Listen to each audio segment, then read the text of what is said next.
Selamat datang di Radio Horror Official, tempat di mana cerita gelap, bisikan mistis dan rahasia tersembunyi terungkap. Di sini, kami membawa kamu masuk ke dalam dunia penuh misteri yang tak terjamah. Siapkan diri dan nyalakan imajinasimu, karena setiap malam kegelapan akan bercerita. Jangan lupa untuk like, komen, dan subscribe agar kamu tidak ketinggalan cerita horor terbaru dari kami. Baiklah, tanpa berlama-lama lagi, langsung saja ke ceritanya.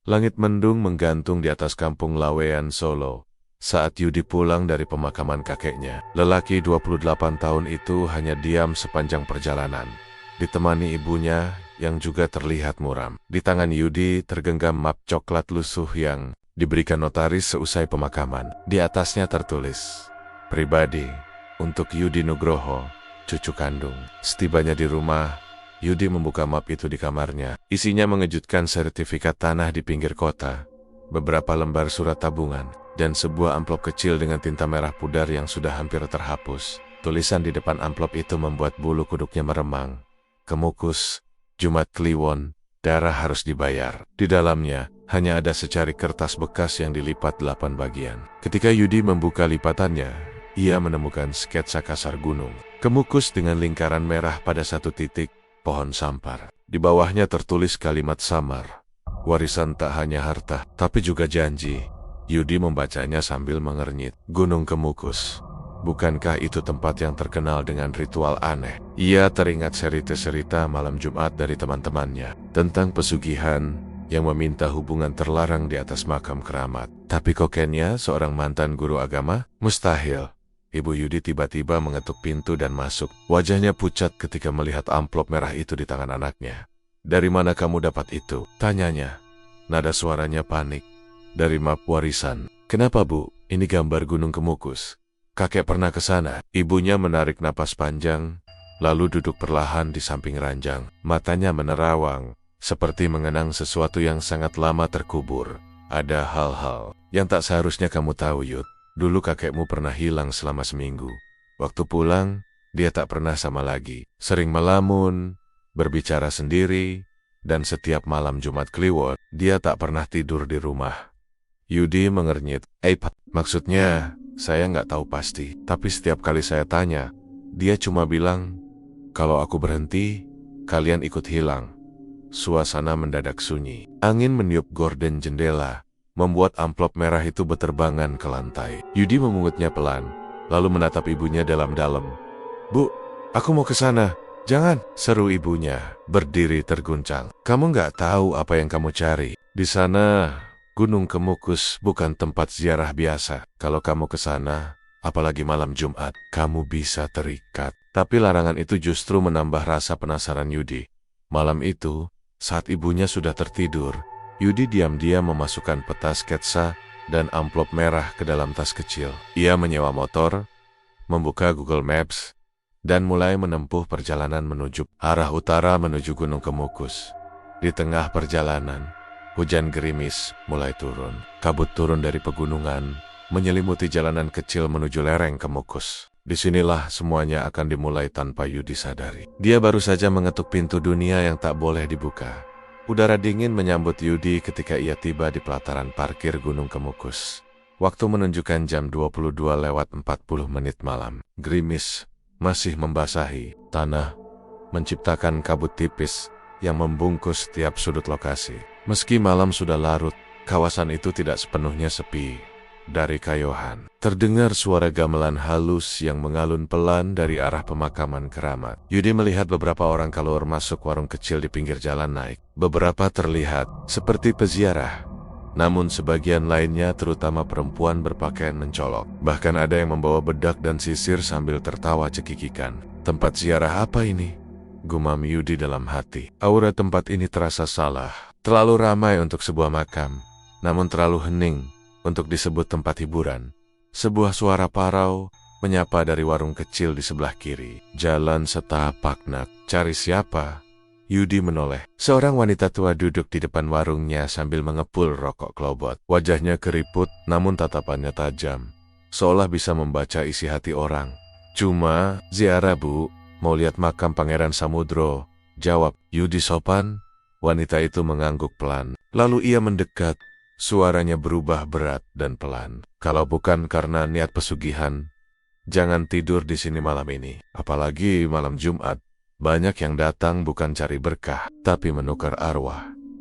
Yudi menahan napas, jantungnya berdetak.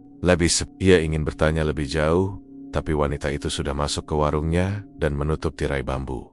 Tak lama kemudian, Yudi melanjutkan langkah ke arah bukit. Di kanan kirinya berdiri beberapa pondokan semi permanen, mirip losmen kecil. Tapi anehnya, suasana di dalam pondok-pondok itu justru seperti tempat kencan. Beberapa pasangan terlihat keluar masuk dengan ekspresi kosong saat melewati salah satu pondok. Yudi sempat melihat sekilas seorang perempuan berambut panjang sedang memandangi dirinya dari balik tirai jendela.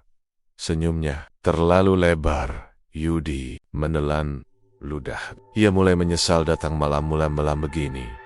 Di atas bukit, ia menemukan makam yang dikeramatkan, lengkap dengan dupa menyala, bunga 7 rupa, dan tikar lusuh untuk semedi. Ia duduk di salah satu sudut, membuka bekal air mineral dan membentangkan sketsa peta warisan kakeknya.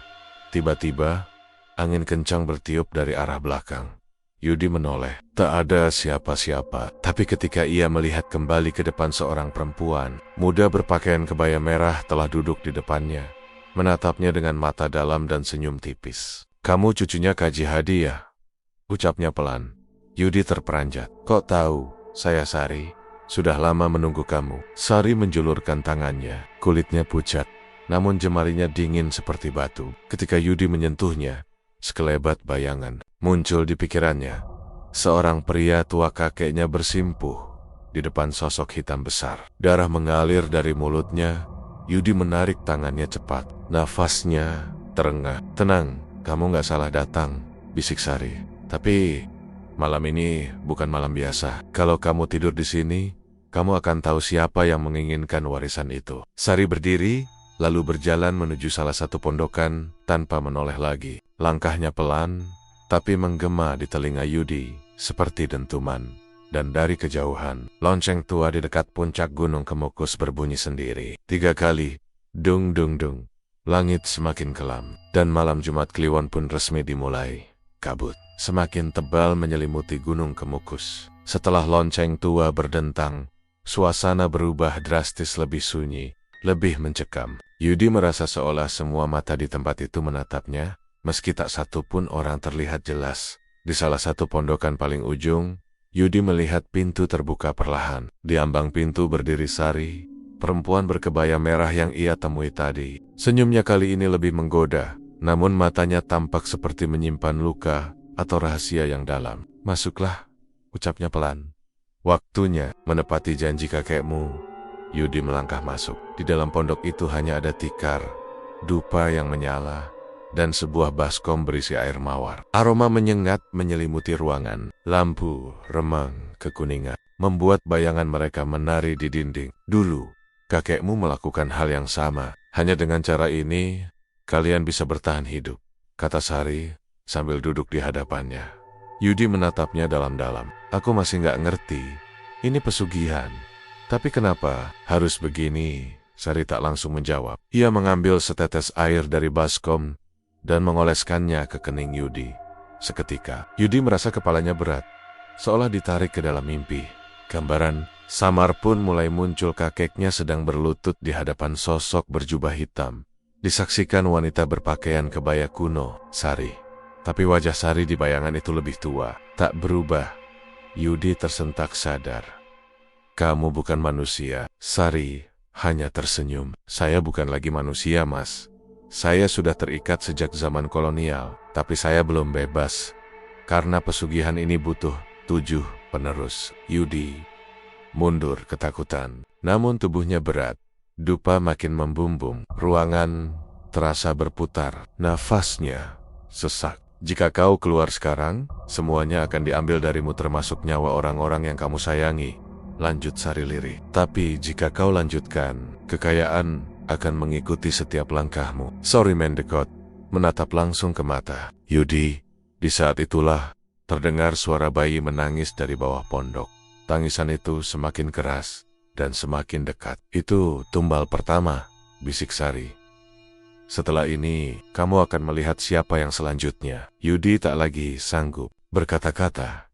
Ia tak tahu apakah ini nyata atau mimpi, tapi tubuhnya sudah dikuasai sesuatu yang asing. Ia merasa hangat, lalu gelap. Pagi harinya, Yudi terbangun di dalam pondok. Sari sudah tak ada. Baskom mawar kosong. Dupa sudah mati. Tapi di sudut ruangan, ada gumpalan kain putih, mirip pembungkus bayi.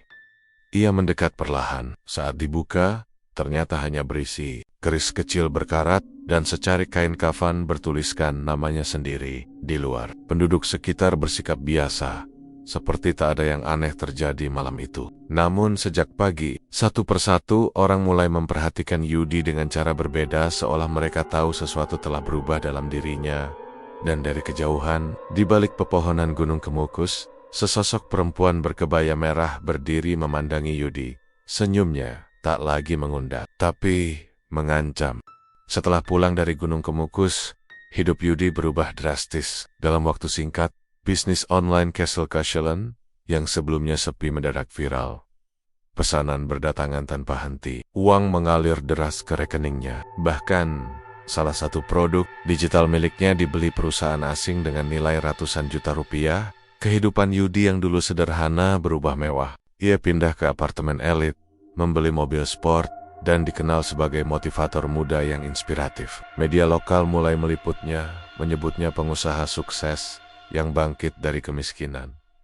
Namun, di balik senyuman dan gemerlap itu, Yudi mulai diteror oleh hal-hal yang tak bisa dijelaskan akal. Teror pertama, cermin dan bayangan malam pertama di apartemen barunya. Yudi sedang bercermin sambil mengenakan jas. Tapi dari sudut matanya, ia melihat bayangan perempuan berkebaya merah berdiri di belakangnya. Saat ia menoleh, tak ada siapapun.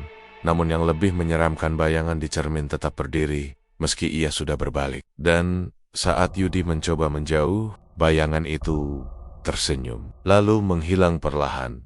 Teror kedua, boneka bayi. Beberapa hari kemudian, ia menerima paket tak bertanda. Di dalamnya, boneka bayi lusuh dengan kepala retak dan mata yang bisa berkedip sendiri.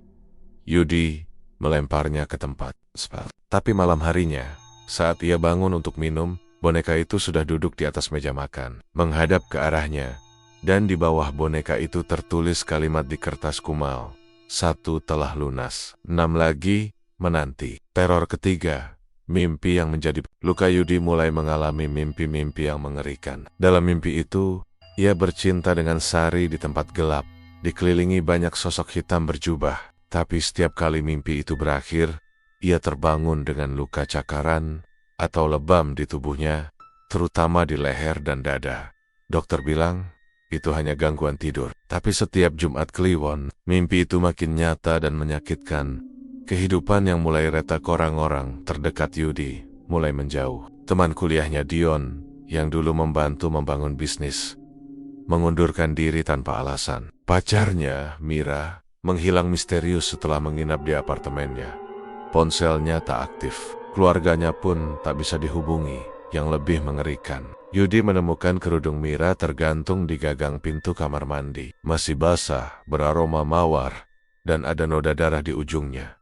Kewarasan yang menghilang Yudi semakin hari semakin terganggu. Ia mulai berbicara sendiri. Dalam wawancara TV, ia sempat menatap kosong ke kamera lalu berkata pelan, "Saya hanya punya 6 malam Jumat lagi." Kamera mati mendadak. Kru ketakutan. Sejak itu, reputasi Yudi mulai runtuh. Namun, Yongnya tetap. Bacemba, akunnya terus terisi. Karena itulah kutukan Gunung Kemukus. Kekayaan tak pernah datang sendiri. Selalu ada yang dibawa pergi. Dan di apartemennya yang sepi, setiap malam Jumat Kliwon, suara bayi menangis terdengar lagi. Kadang di kamar mandi, kadang di bawah ranjang, Hidup Yudi makin mengerikan. Meskipun harta dan kekayaan terus datang, tapi satu persatu orang terdekatnya mulai menghilang, mati, atau menjadi gila. Sahabat pertama, Dion. Sahabat Yudi sejak kuliah, ditemukan tewas di rel kereta api. Tubuhnya tercabik-cabik. Polisi menyebutnya bunuh diri. Tapi Yudi tahu itu bukan kebetulan. Beberapa hari sebelum kematiannya, Dion sempat mengirim pesan aneh ke Yudi. Lu ngasih aku sesuatu yang bukan milik gue. Ada yang ikut ke rumah. Di malam Dion meninggal. Yudi bermimpi melihat Dion duduk telanjang di Gunung Kemukus, menangis sambil memeluk boneka bayi. Di belakangnya, Sari berdiri sambil menyisir rambutnya dengan sisir perak berdarah. Ibu Yudi diserang stroke aneh tak lama setelah kematian Dion. Ibu Yudi tiba-tiba stroke mendadak. Padahal selama ini sehat dan rajin periksa. Anehnya, mulutnya seperti hendak menyebut sesuatu tapi hanya terdengar desahan. Kembalikan Sari. Jangan ambil lagi. Setiap malam Jumat Kliwon, ibunya selalu menggigil. Matanya terbuka, lebar seperti melihat sesuatu. Namun setiap dokter yang memeriksa hanya menggeleng. Ibu Anda sehat secara medis, tapi seperti ada trauma dari dunia lain. Pacarnya, Mira, hilang tanpa jejak. Hilangnya Mira menjadi pukulan paling berat. Sejak menginap terakhir di apartemen Yudi, Mira menghilang tanpa jejak. Polisi tak bisa menemukannya. Pihak keluarga menyalahkan Yudi, yang membuat Yudi nyaris gila. Ia sering mendengar suara Mira di apartemennya. Tertawa, menangis, atau kadang menyanyikan lagu Jawa kuno. Suatu malam, Yudi mencoba tidur di ruang tamu. Saat membuka mata, Mira duduk di kakinya, mengenakan kebaya lusuh dan rambut panjang menutupi wajah. Tapi wajah itu bukan Mira, melainkan wajah Sari. 3 tumbal sudah, 4 lagi mas. Atau kamu yang jadi gantinya. Kembali bertemu Mak Darmi Demi mencari jawaban, Yudi nekat kembali ke Gunung Kemukus. Di sana, ia bertemu kembali dengan Mak Darmi, si pemilik warung tua. Wajah Mak Darmi kini jauh lebih tua. Matanya cekung, seperti tak tidur seminggu. Kamu sudah buka pintunya, Le. Sekarang harus lunasi semuanya. Kakekmu dulu juga pernah coba kabur. Tahu akhirnya. Yudi gemetar. Tumbal 7 itu maksudnya apa, Mak? Mak Darmi mengangguk. Setiap pesugihan butuh pengorbanan. Dikit bukan cuma uang, tapi harus ada 7 jiwa yang dekat sama si pelaku. Bisa teman, saudara, pasangan, bahkan anak nanti. Yudi pucat. Kalau aku berhenti sekarang, Mak Darmi menatap tajam, maka kamu yang akan jadi tumbal ke-7 dan penunggu baru Kemukus. Rasa bersalah yang terlambat Yudi mulai mencoba berdoa, kembali ke masjid, bahkan datang ke pesantren untuk minta ruqyah. Tapi semuanya percuma. Setiap kali ruqyah dimulai, para ustadz yang memegangnya langsung muntah darah atau pingsan. Salah satu ustadz sempat berbisik sebelum koma. Dia bukan jin biasa. Dia penjaga, sekaligus penguasa tempat najis. Dia diikat dari zaman Mataram. Malam Jumat berikutnya, Yudi menulis nama-nama orang yang telah menghilang. Dion Mira, ibu tetangga sebelah apartemen, yang katanya bunuh diri. Asisten rumah tangga yang kabur dan ditemukan bisu belum diketahui. Masih ada satu lagi sebelum semuanya selesai. Dan Yudi mulai sadar, mungkin dia harus mengorbankan seseorang yang lebih berarti dari semua itu. Dirinya sendiri, atau anak yang belum lahir. Hari-hari Yudi menjadi mimpi buruk yang tak pernah berhenti. Setiap malam Jumat Kliwon, makhluk-makhluk gaib berdatangan ke apartemennya, entah berupa suara, bayangan, atau sosok wanita berbaju merah yang kerap memanggil namanya dari dalam lemari. Ia sudah kehilangan semua, sahabat, keluarga, bahkan kewarasannya. Yang tersisa hanyalah ketakutan dan rasa bersalah. Perjalanan tanpa kembali dengan tubuh kurus dan wajah pucat. Yudi kembali mengendarai motornya menuju Gunung Kemukus. Kali ini tanpa rencana, tanpa tujuan pasti. Ia hanya tahu satu hal, semuanya harus diakhiri di tempat itu. Sore itu, cuaca mendadak mendung seperti menyambut kedatangannya. Jalanan menuju Kemukus terasa lebih sunyi. Tidak ada peziarah, tidak ada pedagang. Seolah tempat itu sedang menunggu satu hal terakhir. Sesampainya di kaki bukit, Yudi langsung berjalan ke atas tanpa henti. Ia membawa keris kecil berkarat yang ia temukan sejak malam pertama ritual, dan amplop warisan kakeknya yang masih ia simpan. Ritual pembebasan Yudi memilih bermalam di dekat pohon sampar. Titik yang digambar di peta warisan. Ia menaburkan bunga 7 rupa, menyalakan dupa, dan membacakan doa-doa yang ia pelajari dari kitab-kitab ruqyah dan peninggalan kakeknya. Namun tak butuh waktu lama. Sebelum angin kencang datang dan suara-suara mulai berdengung dari balik pepohonan. Kenapa kembali kalau bukan untuk menyerahkan tumbal terakhir? Sosok Sari muncul dari kegelapan. Kali ini ia tidak sendiri. Di belakangnya, 6 sosok berwajah hancur muncul: Dion, Mira, ibunya, dan 3 sosok lainnya yang tak dikenali. Mereka menatap Yudi kosong, seperti mayat hidup. Sari melangkah mendekat. Senyumnya dingin. Kau pikir bisa bebas? Kau pikir cukup datang dan minta maaf? Yudi mengangkat keris dan meletakkannya di dada sendiri. Ambil aku, biarkan mereka pergi. Sari tertawa kecil. Terlambat, Mas. Mereka sudah jadi milikku. Tapi kalau kau ingin mengganti mereka, kau harus masuk ke wilayahku. Tiba-tiba tanah di bawah Yudi merekah. Cahaya merah menyala dari dalam, menyeretnya ke dalam dimensi lain, dunia Bayunggen. Gunung Kemukus, dimensi bayangan. Dunia tumbal Yudi terbangun di sebuah dunia yang gelap, berlumpur, penuh suara tangisan dan tawa gila. Di sekelilingnya berdiri ratusan pondokan, masing-masing dihuni oleh orang-orang yang telah melakukan ritual pesugihan dan gagal membayar. Di tengah lapangan luas, berdiri pohon sampar raksasa, dan di bawahnya, sebuah singgasana dari tulang manusia. Di sana duduk sosok berjubah hitam dengan wajah tertutup penguasa Kemukus. Kau datang sebagai pengganti, suara berat menggema. Yudi mengangguk lemah. Baik, tapi ini tak semudah mati. Kau harus jadi penjaga, menjaga ritual tetap berjalan, menjaga para pesugih tetap menepati janji. Yudi menjerit. Tidak, aku hanya ingin berhenti. Biarkan mereka semua pergi. Tapi teriakan itu hanya ditelan tanah. Dan dari balik kabut, Sari muncul terakhir kali. Wajahnya kini menunjukkan luka-luka busuk. Dan di perutnya ada tangisan bayi. Kau mau bebas, tapi sudah membuat perjanjian. Sekali menyatu dengan Kemukus, tak ada jalan kembali. Akhir malam itu penduduk sekitar menemukan badan Yudi tergantung di pohon sampar keesokan harinya. Tapi yang aneh, tubuhnya kering seperti mumi dan tak bisa diturunkan. Wajahnya membiru namun tersenyum. Di samping pohonnya ditemukan sepucuk surat bertuliskan, "Saya telah membayar, jangan cari saya." Sejak hari itu, makam Gunung Kemukus kembali ramai. Banyak peziarah mengaku bertemu pemuda berbaju putih yang memberikan petunjuk tentang ritual pesugihan. Konon, itulah Yudi, penjaga baru Gunung Kemukus.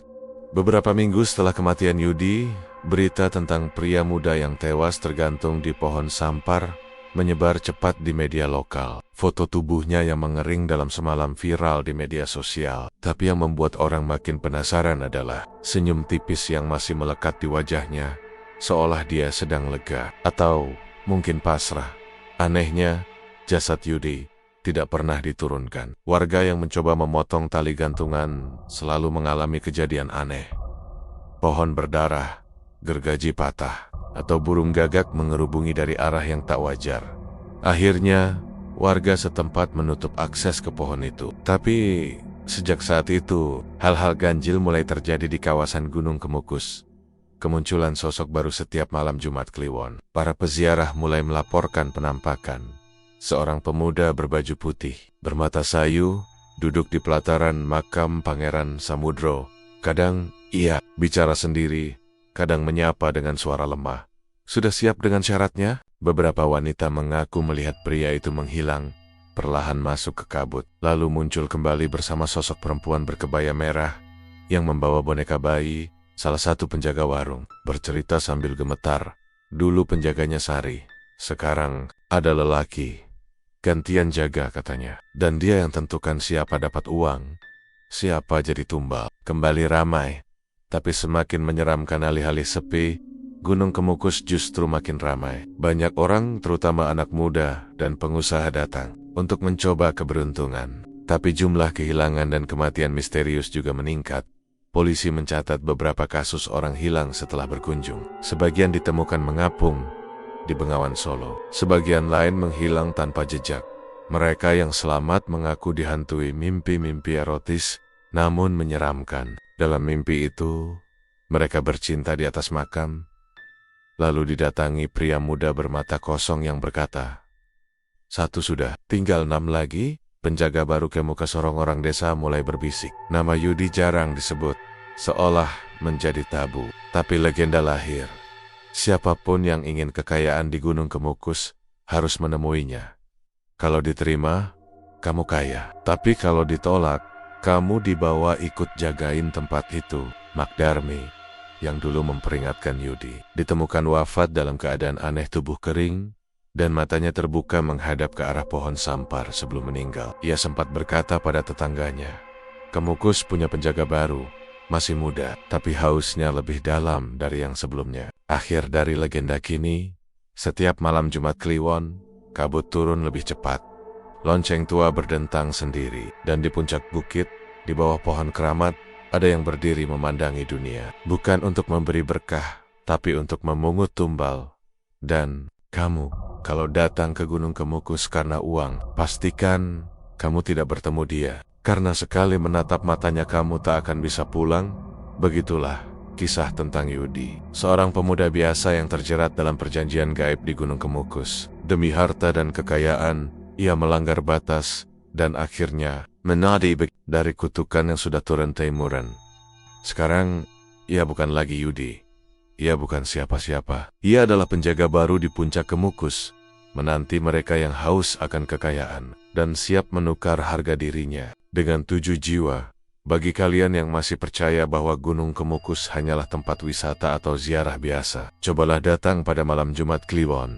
Tapi ingat satu hal, jika kalian bertemu pemuda berpakaian putih, tersenyum pelan, dan memanggil nama kalian, jangan jawab, jangan balas tatapannya, karena jika kalian masuk dalam daftarnya, satu-satunya jalan keluar adalah jadi penjaga berikutnya. Sampai jumpa di kisah malam berikutnya, karena hantu tak selalu dari masa lalu.